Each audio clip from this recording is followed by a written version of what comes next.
everyone, welcome to Intelligence Kernel.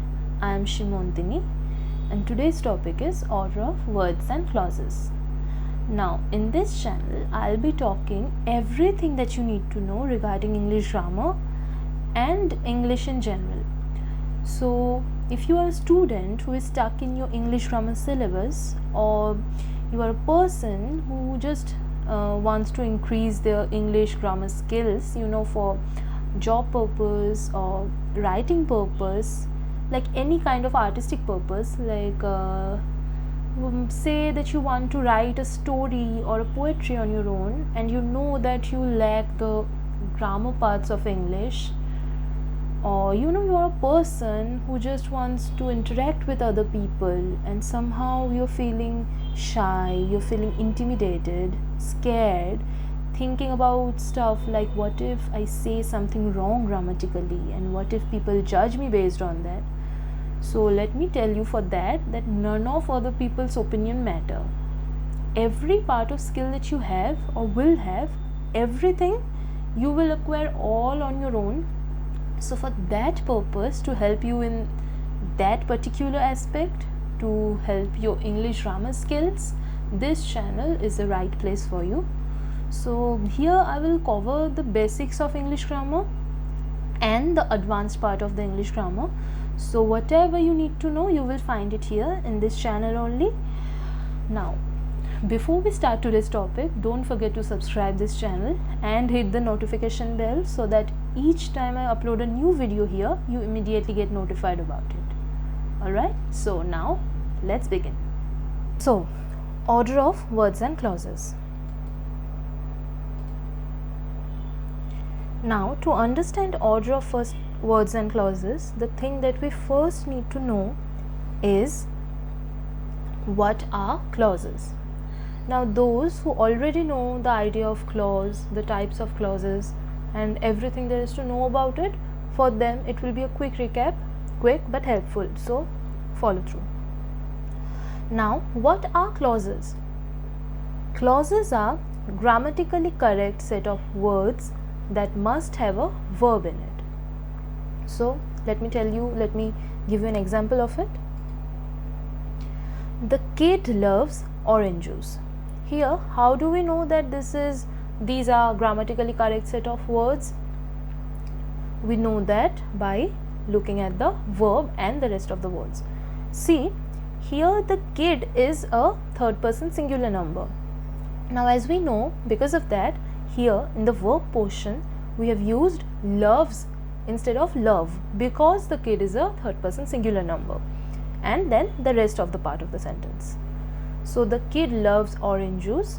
This is an example of a clause. Now that the thing we have to understand is types of clauses. Now there are two types of clauses. One main clause and the other one subordinate clause. Now main clause. So what is a main clause? The type of clause that can form sentence on its own is called main clause. For example, he ate rice. See, here this is a main clause and this also means something. Like you can understand what this clause is trying to say. It's not an incomplete sentence or anything like that. This clause literally means something. So the type of clause that can form sentence on its own, that's what we call is a main clause. Now the next point is, every sentence consists at least one main clause or more than one main clauses. I will give you the example of this point in the next point. The next point is, in complex or compound sentences where there are more than one main clause, there the main clauses are separated by conjunctions such as and, but, or, so, etc. For example, she was famous for dancing, but she could also sing very well. Here, look very closely. She was famous for dancing is one main clause. Again, she could also sing very well is another main clause. So see, she was famous for dancing can form a sentence on its own. I mean, you get the meaning what it's trying to say, you understand that. Again, she could also sing very well. This is also a grammatically correct set of words, which is a main clause. I mean, this can also form a sentence on its own. You can also understand what it's trying to say if you just see the words that are said here, which is she could also sing very well. These two main clauses are joined in one sentence with the help of a conjunction, that is but. So the thing that I said in the second point and the thing that I said in the third point, those 2 points are explained with this example. She was famous for dancing, but she could also sing very well. 2 main clauses in one sentence, and when there are 2 main clauses, the main clauses are joined by conjunction, which is here in this case, that is but. Now, subordinate clause. What is a subordinate clause? The type of clause that helps to form a sentence by depending on a main clause is called subordinate clause. What's the example? The example is, he laughed out loud because the movie was very funny. Now, if you see very carefully, because the movie was very funny, this portion does not make a sentence on its own, right? See, if you hear just the portion, say just this portion, because the movie was very funny, this won't mean anything. Like, you will have many questions such as, so what? So what, the movie was very funny? This doesn't mean anything. Now, this will only make sense if we use a main clause before it, which is, he laughed out loud. Now, if you read the whole sentence together, this is like this, he laughed out loud because the movie was very funny. Now you have a clear idea about why, about the who, about every question. Now you have answers of every question of the sentence. Why he is laughing out loud? Because the movie was very funny. Again, how does it matter? Because if the movie was very funny, it matters because of this, that because the movie was very funny, he laughed out loud. That was the definition of subordinate clause. Now you have to know that subordinate clause is divided into 2 parts, that is conditional subordinate clause and relative subordinate clause. Now guys, I will cover these portion, the types of subordinate clauses, in a very small way. Summary, I will make a gist of it so that you will understand it pretty easily, and I will only explain that portion which will be helpful to understand the order of words and clauses. I won't go to a thorough description. So, subordinate clause, which is divided into 1, conditional subordinate clause. What is a conditional subordinate clause? The subordinate clause that starts with if, unless, etc. are called conditional subordinate clause. For example, the girl won't take her medicine unless it tastes good. So the definition is very much self-explanatory on its own. You can see that unless it tastes good, this is the subordinate clause here, because this portion won't mean anything if you hear this only this portion or read only this portion. If you use it with the previous main clause, the girl won't take her medicine, now it makes a sense that the girl won't take her medicine unless it tastes good. Now it makes sense. Here we use the word unless, so it's a conditional subordinate clause. See, it's very simple to remember. Conditional subordinate clause will indicate a condition, like if, unless. This indicates a condition, right? So if we see a subordinate clause that starts with unless, that is a conditional subordinate clause. Now, relative subordinate clause. The subordinate clause that starts with who, when, whom, where, etc. are called relative subordinate clause. Now, what's the example? Tom cleaned the trunk which his grandfather gave him. Again, here which his grandfather gave him. This is the subordinate clause of the sentence. Here, see, the subordinate clause starts with which. This is also very easy to remember. Relative, that starts with the WH words like who, when, where, whom. These words with the subordinate clause that starts with these words are called relative subordinate clause. Now, this is everything about the types of subordinate clause that you need to know to understand the order of words and clauses. Now, we will jump into the main topic, order of words. What is the basic order of words? This is very important, so pay very careful attention to this one. SVO word order. The basic order of words follows the SVO word order, which is subject plus verb plus object. For example, I love storybooks. This is a very easy example, a very understandable one. Here I is subject, then the verb love, then the object storybooks. So this is the basic structure of a sentence, the basic order of words, that is the SVO order. Now the next part is, in a more complex sentence, the order of words will be like this: subject plus verb plus object plus place plus time. Now, what's the example? She brings her toy to her neighbor's house every day.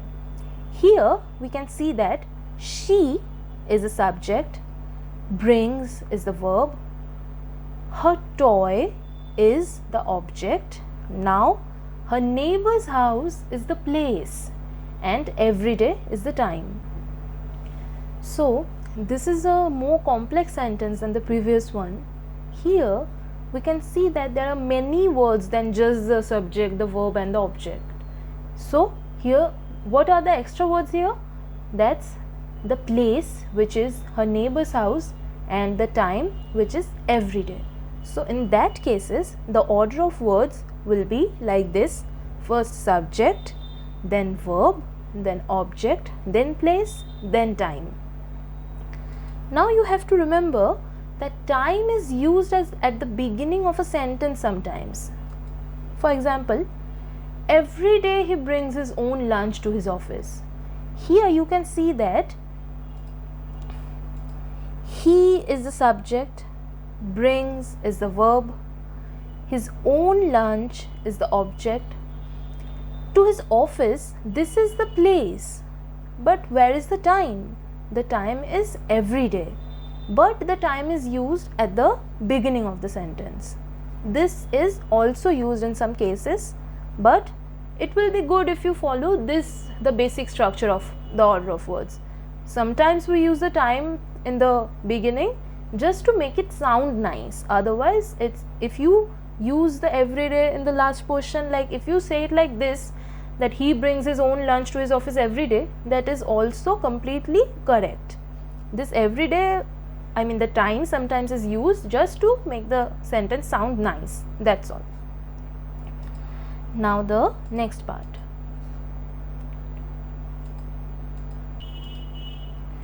Sometimes adverbs such as always, also, sometimes, rarely, often, never, probably, only, almost, definitely, etc. are used before verb in a sentence. For example, he never breaks his routine. Here, he is the subject, breaks is the verb, his routine is the object, but never is the adverb, and as we said in the previous point that the adverb is used before the verb, so never is used before breaks. Now, if there are more than one verb in one sentence, the adverb usually sits after the finite verb. For example, she spoke slowly after she was asked a question. Now guys, I know that some of you might need the explanation of what is a finite verb, what is an infinite verb. Don't worry, I will explain it right after I say this portion. I will explain that to you. But for the others, let me say this first, that if there are two verbs in one sentence, then what are we going to do? I mean, there can be two verbs in a sentence, right? And what if there is an adverb as well? So what happens then is the adverb sits after the finite verb. In this sentence, there are two verbs. One is spoke, another is was asked. So we can see that the adverb slowly is used after the finite verb, which is spoke. Now for those who don't know or forgot what is a finite verb and what is an infinite verb, I will explain that now. Finite verb. Finite verb is main verb of a sentence that directly relates to the subject. They show tense, person and number. For example, I go to school every day. Here in this sentence, the verb is go. Now, as per the definition, the verb that directly relates to the subject, that is the finite verb. Now, we can see that go directly indicates what the subject, which is I, is doing. Like, I go to school every day. So here in this sentence, go is the finite verb. Again, in the next sentence, she ate her lunch right after coming home. We can see that here coming is another verb, right? But ate is the finite verb. Why is that? Because in this sentence we can understand what the subject is doing or what the subject is about to do or whatever it is. For this sentence, it is what the subject was doing. We can see that with the verb ate. By the verb ate, we can understand that she ate her lunch. Here, ate is finite verb because of that reason, because it directly indicates what the subject is doing or anything that the subject is about to do, that directly indicates. Now for non-finite verb. Non-finite verb is the other verb in a sentence where main verb is also present. They do not show tense, person or number. These verbs can be ing verbs, the third form, which is the past participle form of verbs, or verbs that start with to. For example, you must read the whole story starting from page 1. We can see that here the main verb is read. You must read the whole story here is, or to be more precise, must read. The must read portion directly indicates the subject, directly indicates what the subject is doing. But there is another verb, that is starting. This another verb is called, that does not directly indicate to the main subject, that does not directly indicate to the subject, that is the non-finite verb. In the next example, taken prisoner by the police, the thief was held in New York for a year. Here we can also see that the thief is the subject here, but was held is the main verb.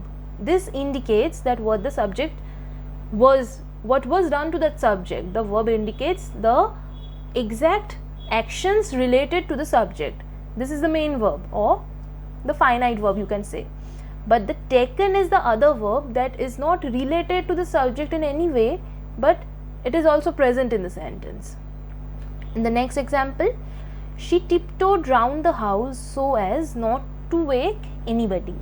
Here, tiptoed is the finite verb because it is directly related to the main subject, the subject of the sentence.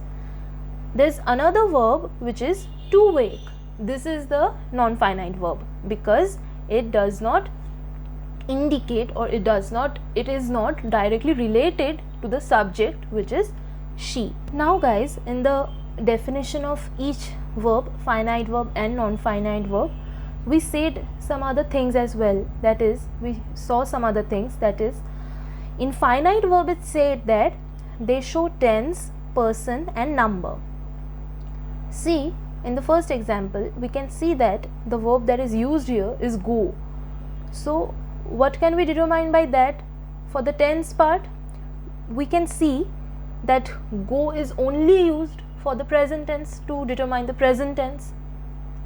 Now for the person, we can see that go, the verb go, can determine the person if the person is in first person or second person, and if the person is third person, the plural form of the third person, which is they. Only then we can use the verb go. Now the number as well, if it's a singular number or it's a plural number, go is only used if there is a plural number.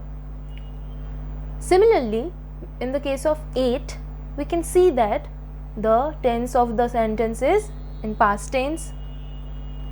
8 is used, if it's past tense, then it's used for all the persons, like first person or second person or third person, and it's true for the number part as well, but we can determine the tense of it. So because of that, we can determine the person and the number of it.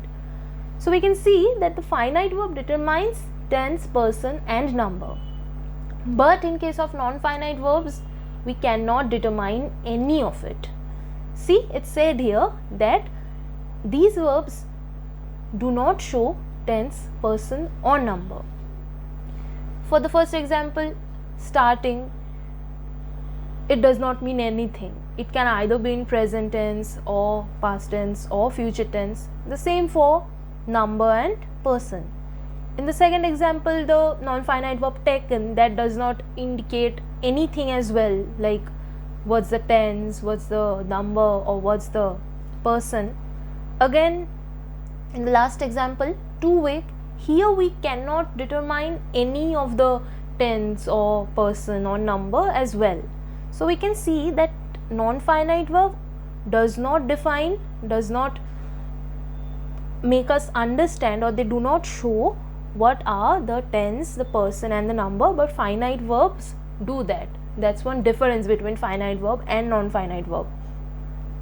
Again, it's said here that non-finite verbs they can be either ing verbs or third person of the third form of the verb, which is the past participle form, or it can start with to. In the first sentence, we can see that starting is the ing form of a verb, taken is the third form, which is the past participle form of the verb, and to wake, this is a verb that starts with to.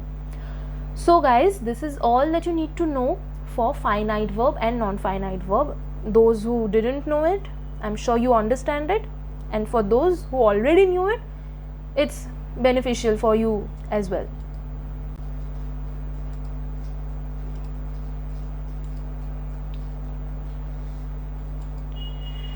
Now guys, to understand the next segment of the order of words and clauses, we must understand what is a direct object and what is an indirect object. What is direct object? Direct object is the object that the subject acts upon. To make it more easier, if you question the verb of a sentence, what, then the answer you get is the direct object of a sentence. For example, I gave my sister a toy. Here, what is the subject of the sentence? I. Gave is the verb of the sentence and my sister is the object of the sentence. But there is another object, which is a toy. Now, how do we know if it's a direct object or an indirect object? If you question the verb what, like I gave, if you just say this, I gave, now the question would be what? Or I gave my sister, now the question would be what? What did you give to your sister? The answer is a toy. This is the direct object. If you question the verb of the sentence what, the answer you get is the direct object. Now, What is an indirect object? Indirect object is the optional part of a sentence. To make it more easier, if you question the verb of a sentence by whom or to whom, then the answer you get is the indirect object of a sentence. For example, I gave my sister a toy. It's the same example. Here, if you question the verb by whom or to whom, you will get the answer my sister. See, if you just say this, I gave a toy, the question would be to whom? Then the answer is to my sister. This is the indirect object. So, to make it more clear, the direct object is the object of a sentence. How do we determine that? If we question the verb what, then the answer that we get is the direct object, and if we question the verb to whom or by whom, then the answer that we get is the indirect object. Clear? Now we can move to the next segment of the order of words and clauses. This is the last segment. Let's see it.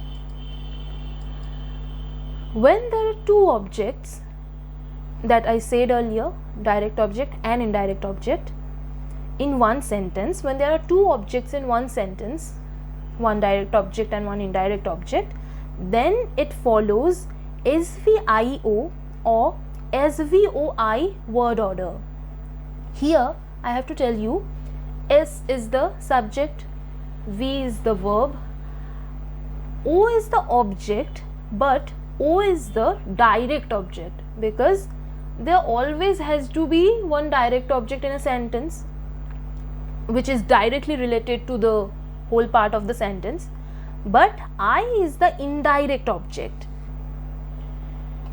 If the indirect object is noun or pronoun, SVIO word order is followed. For example, she gifted Jessica a book. Here, first we have to identify what's the indirect object in the sentence. See, she is the subject, gifted is the verb. Now, there are two objects that we can clearly see. If we ask the verb the question what, which is a book, that is the direct object. The direct object. But if we ask the verb gifted by whom or to whom, here the question is to whom. The answer is Jessica. Jessica is the indirect object in the sentence.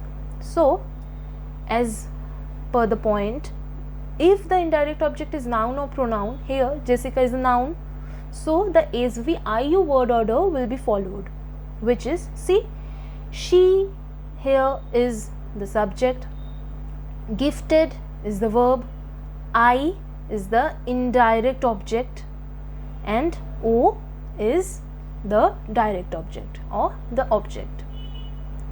Now, the last part, if the indirect object has a to before it, then SVOI word order is followed.